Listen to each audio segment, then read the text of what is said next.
They're watching you right now, waiting for the crack. That moment when your face betrays what you're feeling inside. When your voice breaks. When your hands shake. When you finally give them what they've been working so hard to extract from you. Your pain. You know exactly who I'm talking about. That person who knows precisely which words cut deepest. They studied you, learned your weak points, your triggers, the things you care about most, and now they're using that knowledge like a surgeon uses a scalpel.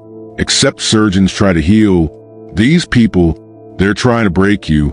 Maybe it's the colleague who undermines you in every meeting, making subtle comments that everyone laughs at while you sit there, feeling your face getting hot, your jaw clenching, wanting to respond but knowing that anything you say will sound defensive, will prove their point.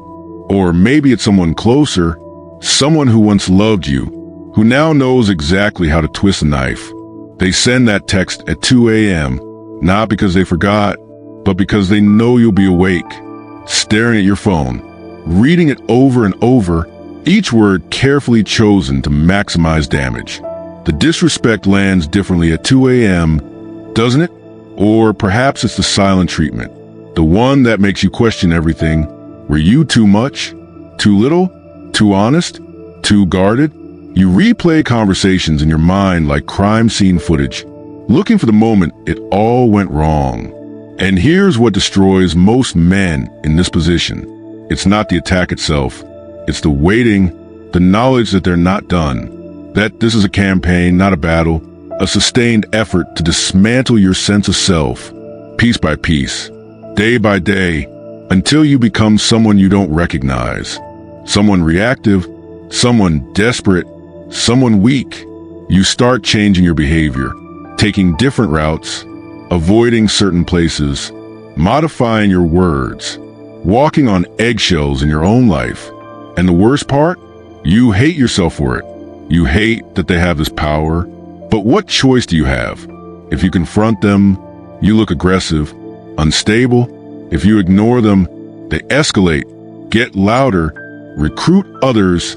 If you explain yourself, you look desperate, like you're begging for understanding from someone who's already decided you're not worth it. Every option feels like a trap. And late at night, when you're alone with your thoughts, the real torture begins. You imagine the perfect response, the thing you should have said, the way you could have shut it down, reclaimed your power. But those fantasies, they're just another prison, aren't they? Because deep down, you know that even if you had said that perfect thing, it wouldn't have changed anything, because this isn't about you. This is about them, their need, their emptiness, their desperate attempt to feel powerful by making you feel small. But knowing that doesn't stop the hurt, does it? It doesn't stop you from feeling like you're losing, like they're winning, like every day you don't react is a day they get away with it, a day where justice doesn't exist, where being a good person is just another word for being a victim. You're tired, so tired of being the bigger person, the mature one, the one who takes the high road while they take everything else, your peace, your confidence, your belief that the world rewards strength of character. Because right now, in this moment, it doesn't feel like character is being rewarded. It feels like character is just making you an easier target. And that's the wound, isn't it? Not just that they're trying to break you, but that part of you wonders if maybe you're already broken, if maybe that's why they chose you, because they saw something, some weakness, some flaw, some fundamental unworthiness that you've been trying to hide from everyone, including yourself. And now it's been exposed. So you did what everyone told you to do. You set boundaries, firm ones. You looked them in the eye and said with all the conviction you could gather, I won't tolerate this anymore. And for a moment, maybe you felt powerful, like you'd finally taken control. Then they laughed, not out loud necessarily, but with their eyes, with that slight smirk that says, oh, you think you have power here? And suddenly your boundary, your line in the sand, became just another thing for them to cross. Or maybe you went the other route. You fought back, matched their energy, met disrespect with disrespect, gave them a taste of their own medicine. And for a brief moment it felt good, felt like justice, but then you looked in the mirror and you didn't recognize the person staring back. The anger in your eyes, the bitterness in your voice, the way you'd started checking their social media, planning your responses, obsessing over every interaction. You become what you despised, reactive, controlled, because here's the trap nobody tells you about. Every reaction, every response, every moment you spend thinking about them is a moment they own you. It doesn't matter if you're planning the perfect comeback or setting the perfect boundary. If your mind is occupied with them, they're winning. The modern world sold you a lie. They told you that self-respect means standing up for yourself, that boundaries mean confrontation, that power means making them understand. But what they didn't tell you is that true power isn't about making them do anything. You've been playing their game, on their field, by their rules, and wondering why you keep losing. You think you're defending yourself, but you're actually giving them exactly what they need. Your energy, your attention, your emotional reaction, even your hate, feeds them. Think about it. Really think about it. Every time you've confronted someone who was trying to break you, what happened? Did they suddenly see the light? Did they apologize with genuine remorse? Did they change their behavior? No, they doubled down, or they played victim, or they made you look crazy for even bringing it up, because the confrontation was never about resolution. It was about supply, your anger, your hurt, your desperate need for acknowledgement. That's what they were after. And the boundaries, those sacred lines you drew, they became challenges, invitations, proof that you still cared enough to try to control them, because truly powerful people don't need to announce their boundaries. Their presence, their energy, their complete indifference to manipulation. I asked the boundary. You thought strength looked like confrontation, like standing your ground, like making them pay. And so you exhausted yourself, fighting battles that had no winners, only different degrees of losing. You either became bitter or broke. Either way, they got what they wanted. Your transformation from who you were into someone defined by their attacks. Here's what nobody warned you about. The real danger isn't that they'll break you with one big blow. It's that they'll rewire you, slowly, subtly, until you're no longer living your life. You're reacting to theirs, your decisions, your emotions, your sense of self-worth, all calibrated around their presence. You became a satellite, orbiting their chaos. And the cruelest part? You did it voluntarily. You thought you were fighting back. But fighting requires engagement. And engagement is exactly what keeps you trapped. Every argument is a chain. Every boundary violation you address is another link. They don't need to break you. If you break yourself trying to fix what they broke, you see it now, don't you? The pattern, the cycle, the way you've been giving away your power while believing you were reclaiming it. The way every response made you weaker, not stronger. And somewhere deep in your gut, you know there has to be another way, because these patterns, these traps, these psychological warfare tactics, they're destroying you right now. They're not new. Men have faced this for thousands of years.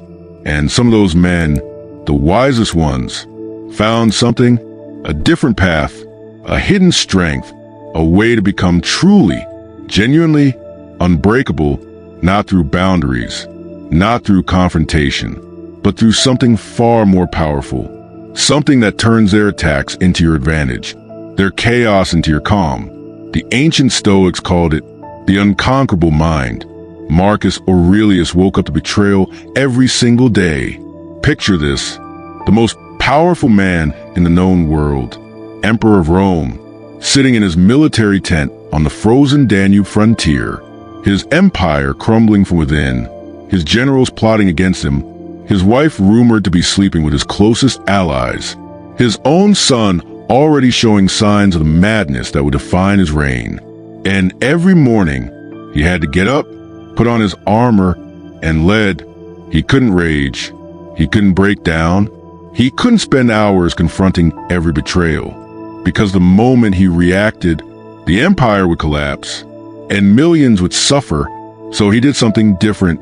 He wrote in his private journal, not for publication, not for history, just for himself, working through the philosophy that would keep him sane. And what he discovered, what he documented, is the exact framework you need right now. He wrote, "You have power over your mind, not outside events. Realize this, and you will find strength." But he wasn't speaking theory. He was documenting survival, the actual practice that kept the greatest empire on earth from collapsing under human chaos. Because Marcus understood something most men never learn. The person trying to break you doesn't have the power to break you. You do. Every wound they inflict, you deepen by giving it attention, by rehearsing it, by building entire narratives around it. They throw the stone, but you're the one who carries around, feeling its weight, using it to hurt yourself long after they've moved on. The Stoics called this the dichotomy of control, and it's devastatingly simple. There are things you control and things you don't. Their actions, you don't control. Their words, you don't control whether they respect you. You don't control whether they apologize. You don't control. So stop acting like you do. Stop wasting your finite energy, your irreplaceable time, your one precious life, trying to change, control, or understand things that exist entirely outside your power. Epictetus, who lived this even more brutally than Marcus, understood this at the deepest level. He was born a slave, property less than human in Roman society. His own master broke his leg in a fit of rage, and Epictetus, in the moment it was happening, calmly said, "You're going to break my leg." And when it snapped, he said, "I told you it would break." No rage, no pleading, no breakdown, just pure, unshakable acknowledgement of reality. The leg was broken. That was a fact. Being upset about it wouldn't unbreak it. Hating his master wouldn't unbreak it. None of it would change the fundamental reality. The leg was broken, and he still had a choice about who he would be in response to what happened. That's where your power lives. In that gap between what happens to you and who you choose to be about it. That space might only be 3 seconds long, but in those 3 seconds, you're free. Completely, absolutely free. They can attack you, but they cannot, no matter how hard they try, make you react. That decision, that choice, is yours and yours alone. Seneca wrote this from a different angle. He said, "A gem cannot be polished without friction, nor a man perfected without trials." He lived it too, exiled by one emperor, ordered to commit suicide by another, and through all of it, he maintained something, dignity, not the kind that depends on external respect, but the kind that exists, whether anyone witnesses it or not. This is the ancient path, not weakness disguised as strength, but strength so deep, so fundamental, that nothing external can touch it. You stop trying to control them, and suddenly, paradoxically, they lose all control over you. Because what are they attacking? Your reactions, your need for their approval, your desperation to be understood. Take those away. Genuinely, not as a tactic, but as truth, and their attacks hit nothing but air. You become like water. They swing at you, and their fist passes through. This isn't about suppressing emotion or pretending you don't care. This is about genuine freedom, understanding at a bone-deep level that their attempts to break you are irrelevant, not because you're strong enough to withstand them, but because there's nothing to break. Your worth isn't located where they're attacking. It never was. And once you see that, once you genuinely, completely see that something shifts, the whole game changes. You're no longer playing defense. You're not even playing their game anymore. The framework that made emperors unshakable, that kept slaves free in their minds, that allowed the wisest men in history to face worse than we face today and emerge, not just unbroken, but but refined, turned into something that cannot be broken, no matter what happens next. This is where philosophy becomes practice, because understanding the theory, intellectually grasping that you control only your responses, that's not enough. You read the quotes, you feel inspired, you promise yourself, next time I'll be different. And then next time comes, and you react exactly the same way. So let me give you the actual framework, the one Marcus used, the one that works when your heart is racing, when your hands are shaking, when every instinct is screaming at you to defend, to attack. This is a 4-level system. Level 1, the pause. When they attack, your body reacts before your mind catches up. Heart rate increases, muscles tense, adrenaline floods your system. Your primitive brain is preparing for combat or flight, and in that moment, you have approximately 3 seconds. 3 seconds before your reaction becomes automatic, before you say something you can't take back. So here's what you do the instant you feel that surge, that heat rising in your chest. You breathe 1 deep breath, slow, deliberate, and you say to yourself, silently, just 3 words. This is happening. Not, this shouldn't be happening. Not, how dare they. Not, I need to fix this. Just, this is happening. Pure acknowledgement. No judgment. No reaction. Just presence. That breath, those 3 words, they create space. Just 3 seconds. But in those 3 seconds, you break the automatic chain between stimulus and response. You insert consciousness, choice, power. Level 2, the reframe. Now that you've created space, you need to fill it with truth, not the emotional story your ego wants to tell, but the actual truth. When they disrespect you, your ego says, this is about my worth. The truth, this is about their need. When they try to break you, your ego says, I must defend myself. The truth, there's nothing to defend. Marcus Aurelius had a practice for this. Every morning he would remind himself, today I will meet people who are meddling, ungrateful, violent, treacherous. Not to be pessimistic, but to be prepared, to remove surprise. So in that 3-second gap, you reframe, you say, they are acting from their nature, their pain. This is not about me. This is about them. I am not obligated to carry what they project. Watch what happens. The heat starts to dissipate. The urgency to react fades because you've shifted from I'm under attack to I'm witnessing someone struggle. Level 3, the choice. Now comes the power. You've paused, you've reframed, and now you choose, not from reaction, but from wisdom, from who you want to be. Seneca taught this. Ask yourself, is this within my control? If yes, act deliberately, calmly, effectively. If no, release completely, immediately. So when they attack, you ask, can I control their behavior? No. Release it. Can I control my response? Yes. Choose it. Can I control whether they understand? No. Release it. Can I control my peace? Yes. Protect it. Most men never get here because they're still stuck trying to control everything. But that's not strength. That's exhausting desperation. Real strength, it's the ability to release what was never yours to hold. So you choose, maybe you respond, maybe you don't, but either way, it's deliberate, calm, from a place of power, not reaction. And here's what they notice. Your energy changes. You're not matching them anymore. You're somewhere else entirely, somewhere they can't reach. Level 4, the return. This is a level most men miss. They handle the moment. They don't react. They feel proud. And then 3 hours later, they're replaying it in their mind, imagining what they should have said. They're lying in bed at 2 a.m., rehearsing the confrontation they're never going to have.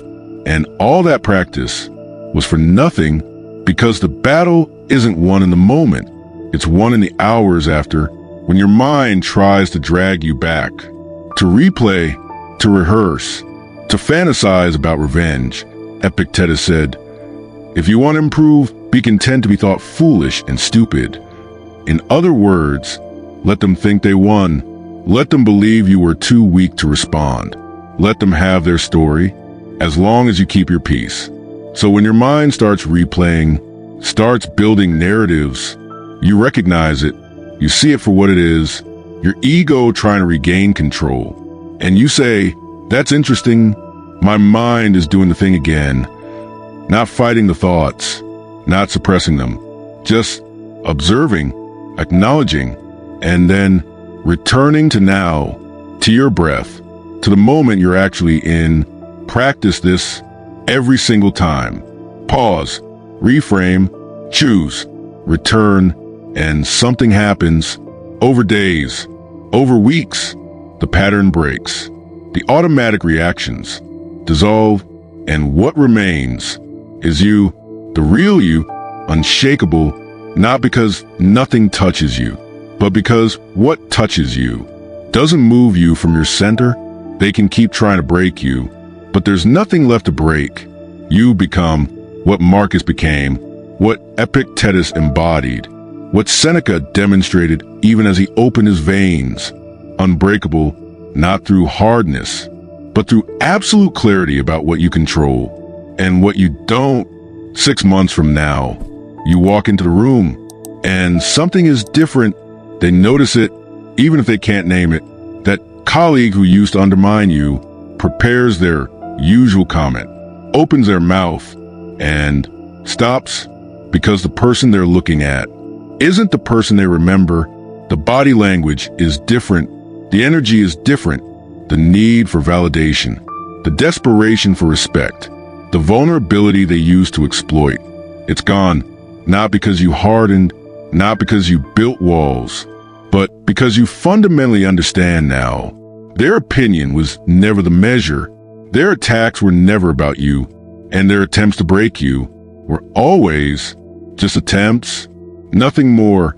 You see them clearly now, not as threats, but as people acting from their own pain, their own emptiness, and you feel not anger, not even satisfaction, just calm recognition, the same way you'd recognize storm clouds forming. Interesting, not personal, just weather. They escalate because your calm unnerves them. They try new tactics, louder disrespect, more public humiliation. They recruit others, and you listen, you observe, you acknowledge, and you remain exactly where you've always been, in your center, unmoved, unshaken, not because you're fighting their attacks, but because you're no longer at war. Your co-workers notice, your family notices, but they can't quite articulate what changed. You're more present, but also more detached, more engaged, but also more independent, more compassionate, but also more powerful. You found something they don't teach in modern self-help. You've accessed what Marcus Aurelius accessed, what kept Epictetus free while enslaved, what allowed Seneca to face death with dignity, the unconquerable mind. And here's what nobody tells you about this state. It's not about winning. It's not about dominating. It's about something far more profound. You stop playing the game entirely. You're operating from a completely different paradigm. They're fighting for external validation. You're grounded in internal truth. They're seeking power through control. You found power through release. They're trying to break others to feel whole. You've realized you were never broken in the first place. And the paradox? The beautiful, unexpected, ancient paradox? The less you need their respect. The more they respect you, the less you react to their attacks. The weaker their attacks become. The less you engage with their chaos. The less chaos they can create around you. Your calm becomes contagious. Your presence becomes magnetic, not because you're trying, but because you've stopped trying. You've simply become who you actually are. You are strong, so strong that you no longer need to prove it. And they feel this, even the ones still trying to break you. On some level, they know they're swinging at air, exhausting themselves, while you remain solid, present, untouchable, not because you're hard, but because you're fluid. Like water, this is a legacy the Stoics left us. 2,000 years ago, men who faced worse than we face, betrayal on imperial scales, slavery, exile, execution, and through it all, they maintained something: dignity, peace, unshakable core identity, not because life was easier then, but because they understood something we've forgotten: that true power, real strength, lasting peace. It doesn't come from controlling your environment, controlling other people, controlling outcomes. It comes from mastering the only thing you ever truly controlled: your mind, your responses, your choice, in each moment, about who you will be. And that choice, that power, that freedom is available to you right now, not in 6 months, not after they apologize, not when circumstances change. Right now, this moment, this breath, the person who tried to break you is still out there, still trying. But when you close your eyes tonight, you won't be replaying their attacks. You'll be resting in the knowledge that you found something they can never touch, something they can never take, something that makes you genuinely, completely, permanently unbreakable, not because nothing can hurt you, but because you understand now that hurt is just another sensation passing through like everything else. And you, the real you, the eternal you, that you was never at risk, could never be at risk, will never be at risk. You are, and always have been, already whole, already complete, already free. Welcome to the lineage of the Stoics, to the ancient path, to the life that fear cannot enter, that chaos cannot disturb, that nothing external can ever again break. This is who you are now. This is who you've always been. This is who you'll remain, long after they've moved on, long after the attacks have faded. Unbreakable, unshakable, unconquerable, not because the world changed, but because you did.